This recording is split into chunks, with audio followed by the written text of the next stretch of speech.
Dice: vuestras palabras contra mí han sido violentas, dice Jehová. Y dijisteis: ¿en qué hemos hablado contra ti? Habéis dicho: por demás os servir a Dios. ¿Qué aprovecha que guardemos su ley y que andemos afligidos en presencia de Jehová de los ejércitos? Decimos pues ahora: bienaventurados son los soberbios, y los que hacen impiedad no solo son prosperados, sino que tentaron a Dios y escaparon. Entonces los que temían a Jehová hablaron cada uno a su compañero, y Jehová escuchó y oyó, y fue escrito libro de memoria delante de él para los que temen a Jehová y para los que piensan en su nombre.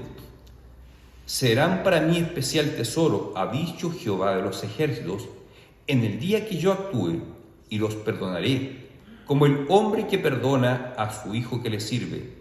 Entonces os volveréis y discerniréis la diferencia entre el justo y el malo, entre el que sirve a Dios y el que no le sirve. Oremos, hermano. Señor Todopoderoso, aquí estamos delante de ti. Nos presentamos delante de ti tal cual como somos, con nuestras debilidades, con nuestra incapacidad, pero reconocemos que dependemos enteramente de ti y dependemos enteramente de ti. Por lo tanto, necesitamos ser alimentados con tu palabra. Por lo tanto, te ruego que este alimento pueda nutrir nuestras almas, que pueda avivar nuestros corazones, Señor, para que seamos más apegados a ti. Te lo pido, Padre, en el nombre de tu Hijo Jesucristo. Amén. Ustedes ya saben más o menos de qué se trata el libro de Malaquías. Dios usa a este profeta para reprender al pueblo por la forma como el pueblo estaba llevando a cabo el culto. Y hay serias reprensiones de Dios hacia el pueblo. Tanto así que Dios no está a gusto con el culto que este pueblo le está rindiendo. Dios no está recibiendo el culto. Dios no está recibiendo la adoración con placer de este pueblo. Más, Dios se está sintiendo aberración por el culto de este pueblo. ¿Y por qué Dios siente ese rechazo por el culto que le está dando a este pueblo?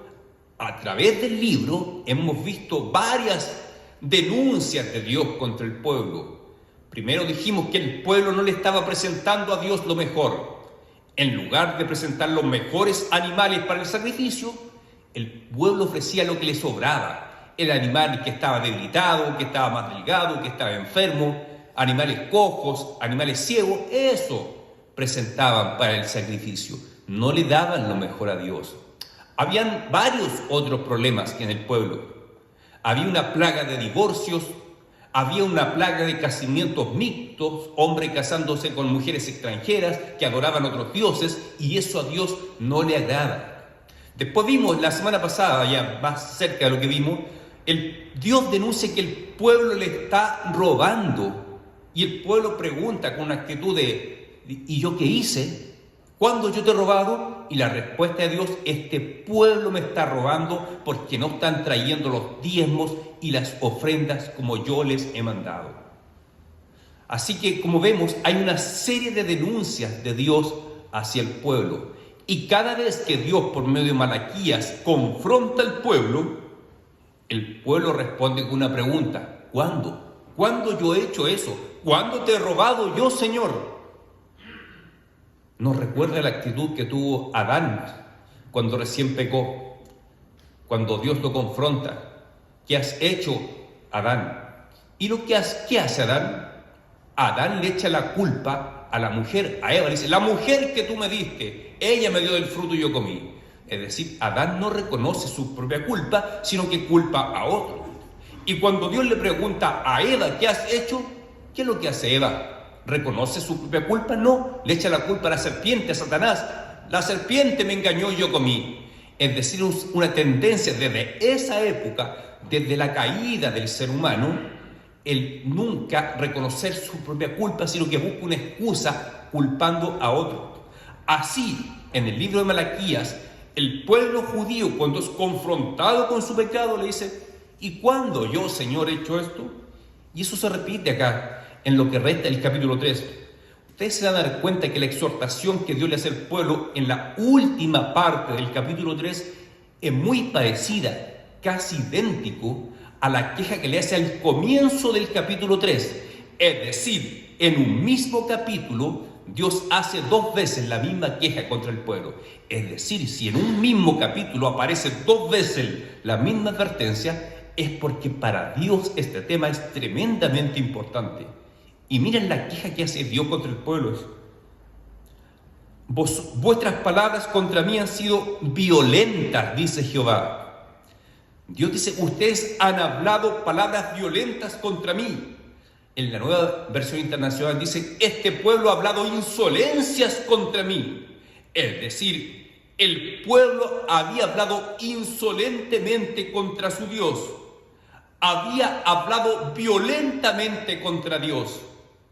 Cuando alguien se queja, que alguien le habló de forma violenta, es porque realmente uno se sintió ofendido.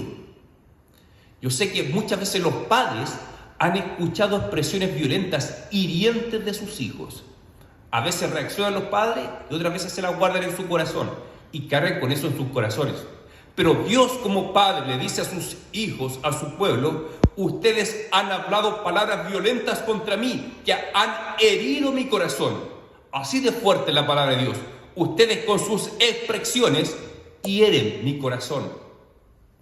Nos recuerda la advertencia que el Señor por medio de Pablo le hace a la iglesia de los Efesios. En Efesios 4:30 hay un mandamiento que dice, no contristéis al Espíritu Santo de Dios, con el cual fueron sellados para el día de la redención. Usted bien sabe que contristar significa entristecer, es decir, es posible que el cristiano entristezca al Espíritu Santo de Dios que mora en nosotros. Y cuando usted ve en el contexto en el cual es dado este mandamiento, tanto en el versículo previo, el 29, como en el subsiguiente, el 31, está dando mandamientos Pablo acerca de nuestra forma de hablar. Dice, ninguna palabra corrompida salga de vuestras bocas. Es decir, ¿cómo nosotros entristecemos al Espíritu Santo? Por medio de nuestra forma de hablar. Y vean el paralelo que encontramos acá en Malaquías. Dios dice, su forma de hablar, ustedes hablan palabras violentas que me entristecen, que angustian mi corazón. Está diciendo, hablando Dios como un padre de este pueblo. Ustedes hablan insolentemente contra mí. Esa es la acusación que está haciendo Dios. ¿Y cómo responde el pueblo? Con una pregunta. ¿Qué hemos hablado contra ti? Como haciéndose los inocentes que nada saben. ¿Cuándo yo he hablado insolentemente contra ti, Dios? Y como es habitual en este libro, luego viene la respuesta de parte de Dios. Dice, habéis dicho, por demás es servir a Dios. Una versión más contemporánea diría, ustedes han dicho, es inútil servir a Dios, no nos sirve de nada servir a Dios, dice. Esto es lo que decía el pueblo. ¿Qué provecho que guardemos su ley y que andemos afligidos en presencia de Jehová de los ejércitos? Lo que el pueblo está diciendo, no me sirve absolutamente de nada servir a este Dios. No me sirve de nada presentar sacrificios, a realizar oraciones, realizar ayunos. ¿De qué me sirve? Dice. Si yo veo, poniéndome en lugar del pueblo, como dice el versículo 15, decimos pues ahora, bienaventurados son los soberbios y los que hacen impiedad. No son prosperados, no solo son prosperados, sino que tentaron a Dios y escaparon. Está diciendo, esos pueblos soberbios que no temen a Dios, que no aman a Dios, que ni piensan en Dios. Por ejemplo, los persas, el imperio que dominaba en ese tiempo y que le había dado cierta libertad a los judíos para reconstruir su templo y sus ciudades, sin embargo seguían pagándole tributos. Decían, nosotros le pagamos tributos a este pueblo es poderoso militarmente, tienen tremendas ciudades, tienen recursos, tienen dinero, y ese pueblo es soberbio, ese pueblo no ama a Dios. Y sin embargo yo veo que ese pueblo es prosperado y nosotros como sirvientes del Dios vivo estamos arruinados, somos pobres, hay calamidad en medio de nuestro pueblo. Entonces, ¿de qué nos sirve servir a Dios? Ese era el pensamiento y la plática continua de este pueblo, y esas son las palabras que estaban hiriendo el corazón de Dios. Y Dios dice, ustedes hablan violentamente contra mí, ustedes están contristando al Espíritu Santo de Dios, están entristeciendo al Espíritu de Dios, por sus palabras, palabras que brotan de sus corazones, porque como bien dijo el Señor Jesucristo, las palabras que nosotros hablamos proceden de nuestro corazón, de nuestro interior. Y muchas veces, aunque no pronunciemos esas palabras, con solamente anidar ese tipo de pensamiento, estamos hablando violentamente contra Dios. Cuando tú piensas así, mis amigos que son empresarios, que tienen en su emprendimiento, les va mucho mejor que a mí. Ellos no son cristianos, no temen a Dios, no van a la iglesia. Y yo, Señor, que te sirvo a ti, yo que te entrego a ti mis diezmos, que oro a ti todos los días, que estoy en la iglesia cada domingo, no soy bendecido.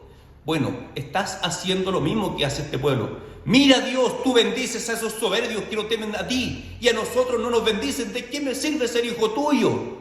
Cuando hay ese tipo de expresiones en el pueblo de Dios, esas expresiones o pensamientos ofenden profundamente el corazón paternal de Dios, por lo que lo estamos acusando. Tú te preocupas de otros, tú bendices a otros, y a nosotros que somos tus hijos nos tienes desamparados. Esa es la acusación que indirectamente estamos realizando contra Dios. ¿Y cuál es la actitud de Dios?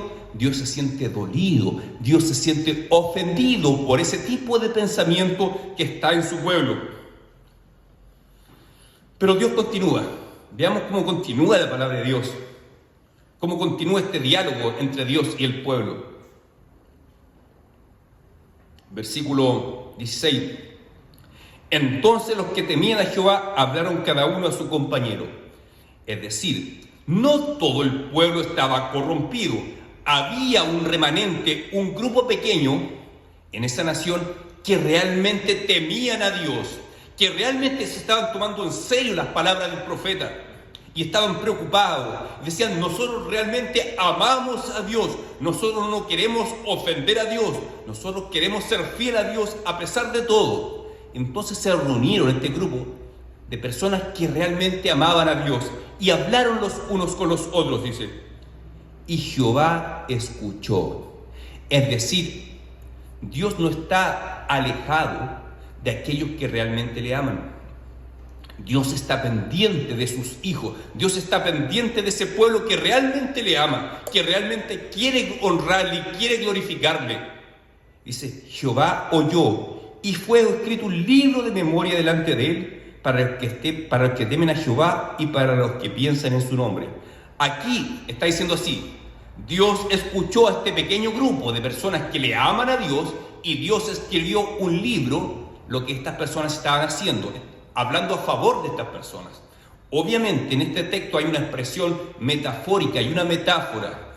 No es que literalmente Dios tomó un libro y anotó, porque en esa época cuando alguien registraba un hecho lo anotaba en un libro. Si nos trasladamos al siglo XXI tal vez diríamos hizo un archivo digital, escribió en su computador, lo almacenó en la nube, no sé. Lo importante es que metafóricamente está diciendo Dios escribió en un libro. Lo importante es que Dios tiene memoria de sus hijos que le son fieles. Dios no olvida, Dios no aparta su mirada de aquel pueblo que realmente le busca. Y aunque tal vez ese pueblo no esté experimentando una bendición abundante, eso no significa que Dios ha quitado su mirada de ellos. Dios está pendiente de ellos. Para los que temen a Jehová y para los que piensan en su nombre. Y miren lo que dice Dios de esas personas, de ese remanente que realmente le aman. Y serán para mí especial tesoro, ha dicho Jehová de los ejércitos. En el día que yo actúe y los perdonaré, como el hombre que perdona a un hijo que le sirve. Es decir, va a llegar un día en que Dios actuará apuntando escatológicamente al día final, cuando el Señor Jesucristo regrese y cada ser humano que ha vivido en este planeta compadecerá ante el tribunal de Cristo, ante el juicio final. Dios sacará a la luz las obras de los malignos y de este grupo de personas que realmente amaban a Dios, y será declarado perdonados estas personas. Sabemos que los hijos de Dios ya han recibido el perdón de Dios cuando rindieron sus vidas a Jesucristo. Y ese día, el del juicio final, serán declarados públicamente ante toda la humanidad como perdonados y amados y especial tesoro a los ojos de Dios. Aunque hoy en día ese pueblo vive en medio de un mundo perverso, como en este caso este pequeño grupo de hermanos de esa época que se juntaron y hablaron, pero ellos no eran la mayoría, en un grupo pequeño, pero la gran parte del pueblo era perverso, se quejaba contra Dios. Pero Dios dice: llegará el día que yo haré resaltar la justicia de mis hijos, y los demás, aquellos que se burlaban de mí, aquellos soberbios, serán juzgados, serán condenados, y el día del juicio será terrible para ellos. Así también cuando nosotros decimos hoy en día, hay personas tan malvadas que se burlan del Evangelio, que ridiculizan a los cristianos y no les pasa nada. Yo veo que son prosperados, que están bien económicamente, que tienen buena salud, pero esas personas, si no se arrepienten, por lo menos antes de morir, van a ser juzgados y les será dado lo que merecen. Si no se arrepienten, es posible que alguna persona se arrepienta el último día de su vida, como el ladrón que estaba al lado de la cruz de Jesús. Ese hombre, siendo un perverso, se arrepintió y fue al cielo junto con el Señor Jesucristo. Pero ¿qué pasa a todas esas personas perversas que vemos hoy en día? Si ellos no se arrepienten y se vuelven a Jesucristo, el día del juicio final recibirán conforme a lo que les corresponde, que es el castigo eterno, y será algo horrible. Horrible cosa es caer en manos del Dios vivo, como dice el autor de Hebreos. Así que Dios le está diciendo a este pueblo: ustedes me acusan a mí, que yo bendigo a esos pueblos soberbios que no creen en mí, que adoran a dioses falsos. Ustedes me dicen que yo los bendigo. Bueno, va a llegar el día en que yo voy a actuar. Yo declararé públicamente mi amor por mis elegidos, y esos rebeldes que tú dices que yo me preocupo más de ellos que por ti, ese día ellos conocerán mi ira. Es decir, cuando el pueblo acusa a Dios de ser injusto, de preocuparse más de otro pueblo que de sus propios hijos, la respuesta de Dios es: llegará el día donde le daré a esos malvados su merecido, y el amor y mi gracia sobre mi pueblo será reconocida públicamente.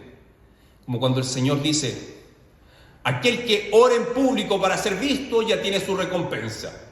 ¿Cuál es la recompensa? El reconocimiento de los hombres.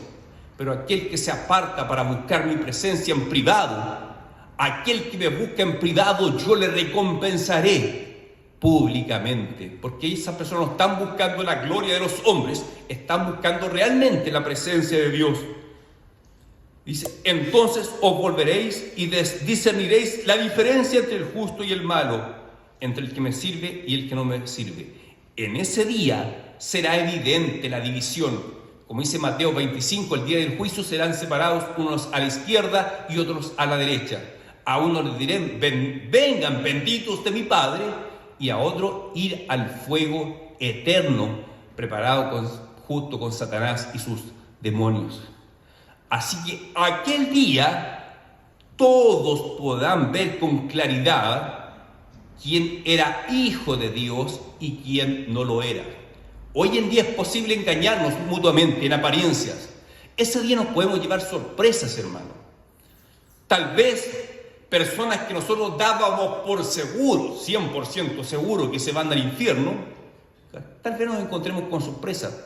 Tal vez grandes criminales de la historia, quién sabe. Dios les concedió el último día la posibilidad de arrepentirse, y tal vez lo veamos en el reino de Dios. Podemos llevarnos sorpresas. Y también por el otro lado nos podemos llevar sorpresas. Personas que pensábamos que eran las más santas, que seguro que estaban con el Señor, tal vez nos vamos a llevar sorpresas y lo veamos del otro lado. Tal vez hay personas en nuestro contexto cristiano que viven solo de apariencias. Nosotros vemos externamente, pero no vemos su corazón, no vemos cómo son en sus hogares, en sus casas. Así que nos podemos llevar sorpresas. Pero lo importante es que dice: en aquel día habrá claridad entre quién es justo y quién es malo, entre quién sirve a Dios y quién no me sirve. Hoy en día incluso en nuestro medio cristiano es posible confundirnos entre quién es un auténtico siervo de Dios y quién es tal vez es un lobo con piel de oveja, y nosotros no nos damos cuenta. Pero eso el día el Señor dará claridad absoluta y revelará quiénes eran los verdaderos siervos de Dios, los verdaderos hijos de Dios, y denunciará y serán públicos aquellos farsantes que estaban camuflados en medio del pueblo de Dios. Así que aquel día saldrá todo a la luz, hermanos. Ahora, ¿cómo aplicamos todo lo que dice este texto a nuestras vidas personales? Primero, examinémonos. ¿Será que nosotros estamos cometiendo el mismo error que cometía este pueblo de culpar a Dios? Dios, yo veo que tú bendices a toda la gente y a mí no bendices. Tal vez alguien puede pensar así: yo veo que todos mis compañeros de curso que no son cristianos, que eran burlescos del evangelio, que se burlaban de mí porque era cristiano, los veo a todos bendecidos, con familias bien formadas, con buenos trabajos, con buenas empresas. Y tal vez puede ser el caso, alguien puede quejarse: a mí ni siquiera me has dado esposa, ni siquiera me has dado esposo, ni esperanza tengo de tener mi casa propia, ni tener hijos. ¿Y cómo tú lo bendices a eso? Bueno, si existe ese tipo de pensamientos en medio del pueblo de Dios, sepa, hermano, que ese pensamiento entristece a Dios. Ese pensamiento entristece al Espíritu Santo. Por lo tanto, si tú has caído en ese tipo de pensamientos, arrepiéntete y pídele perdón al Señor, porque eso entristece el corazón de Dios. Dios es un Dios que se comporta como un padre y está pendiente de nosotros. Como es el caso de estos hermanos que se reunieron, y Dios dice: esos que se reunieron, que realmente temen a mí, son para mí un especial tesoro. Hermano, tú como hijo de Dios eres un tesoro especial para Dios. No porque tú seas lindo, porque tú seas inteligente, sino que porque Dios decidió amarte. Yo sé que muchos de ustedes no tienen al resto de su familia en la iglesia. Tal vez algunos de ustedes pueden decir: yo soy el único de mis hermanos que sirvo al Señor. Ninguno de mis otros 5 hermanos, tal vez puede decir alguien, sirve al Señor. Ahora pregunta: ¿por qué tú eres hijo de Dios? ¿Eres porque tú eres más bonito que tus hermanos? ¿Será que tú eres más inteligente que tus hermanos? ¿Será que tú eres más vivo, más despierto que tus hermanos? No, probablemente no seas superior a tus hermanos en nada. Solamente estás aquí, estás en Cristo porque Dios tuvo de ti misericordia. Así que tú eres especial tesoro para Dios porque Dios en su gracia decidió amarte. Así que no te compares con otros que no temen a Dios ni honran a Dios y son bendecidos, aparentemente bendecidos. No te sientas mal por eso. Tú estás en las manos de Dios. Tú eres un especial tesoro para Dios y Dios está trabajando en tu vida. Todo lo que Dios hace en tu vida es para tu bien. A los que aman a Dios, como dice Romanos 8:28, todas las cosas les ayudan a bien. Así que erradica de tu mente ese pensamiento diciendo: conozco gente que no es cristiana y les va bien, y a mí que soy cristiano me va mal. Erradique ese tipo de pensamiento, porque acá lo que dice el texto, que ese tipo de pensamiento estaba haciendo que Dios dijese: este pueblo habla cosas insolentes contra mí. Dicen: ¿de qué me sirve ser pueblo de Dios si Dios bendice a otros pueblos y a nosotros no nos bendice? Entonces, hermano, si ese pensamiento está en ti, por favor, arrepiéntete de eso y cambia de actitud. Ya no te fijes si los demás son bendecidos o no bendecidos. Lo importante es que tú eres hijo de Dios y Dios está tratando con tu vida de forma especial, porque Él se comporta como un padre contigo. Y por otro lado, llegará el día que Dios sacará todas las cosas a la luz. Llegará el día en que nadie podrá ocultarse. El día del juicio final, ningún falso pastor ni ningún falso hermano podrá aparentar delante de Dios. Será desenmascarado delante de todos. Y nadie podrá ocultar su maldad. Nadie podrá alegar inocencia aquel día que a mí nadie me habló de Cristo. No. Dios dice que la naturaleza misma da testimonio de Dios. Al observar la creación, al observar la naturaleza, los árboles, los paisajes, al observar las estrellas, el universo, por sí mismo dan testimonio de Dios, de tal forma que aquel día nadie tendrá excusa. Los ateos no tendrán ninguna excusa delante de Dios aquel día. Y los hijos de Dios serán exaltados aquel día. De aquellos que se burlaron, que los ridiculizaron, aquel día el Señor sacará a la luz todo y dirán: estos realmente me temían a mí, estos realmente eran mis hijos. Yo escuchaba sus oraciones, yo veía su sufrimiento, yo veía su agradecimiento hacia mí. Ese día se hará todo público, hermanos. Así que la primera reprensión para nosotros en este día es esa. Pregúntate: ¿he ofendido yo a Dios? ¿Mis palabras han sido violentas hacia Dios? ¿He tenido ese tipo de quejas en mi corazón en contra de Dios? Si es así, arrepiéntete, hermano. Y por otro lado, ¿tienes tú la seguridad que el día del juicio final vas a ser declarado justo y perdonado delante de Dios? O tal vez haya incertidumbre y tal vez sientas el temor de estar del otro lado, de los que van a ser echados a las tinieblas de afuera. Si es así, bueno, sabes tú que la única forma de estar seguro que estás en las manos de Dios y que estás dentro de los perdonados, dentro del remanente de Dios, es que tú has puesto tu fe en Jesucristo como tu único Señor y Salvador, que has reconocido que eres un pecador y que por más que intentes ser bueno, nunca podrás ser lo suficientemente bueno para ganarte la salvación. Solamente por la gracia de Dios, por medio de la fe en Jesucristo, tú serás declarado justo y perdonado y estarás dentro del lado de los que Dios tendrá: venid acá, benditos de mi Padre. En lo poco has sido fiel, en lo mucho te pondré. Que no llegue aquel día y seamos del otro grupo, que le dirá: apartaos al fuego eterno junto a Satanás y sus ángeles. Que no nos suceda eso, hermanos. Pero si tú eres pueblo de Dios, primero medita: ¿será que en mi vida continuamente estoy quejándome? Veo a mis familiares, a mis primos, a mis familiares, a mis hermanos, a mis tíos, que a todos les va bien y ellos no sirven a Dios. Y a mí parece que soy hijo de Dios, me va mal. ¿De qué me sirve ser cristiano? Ese tipo de pensamiento ofende el corazón de Dios.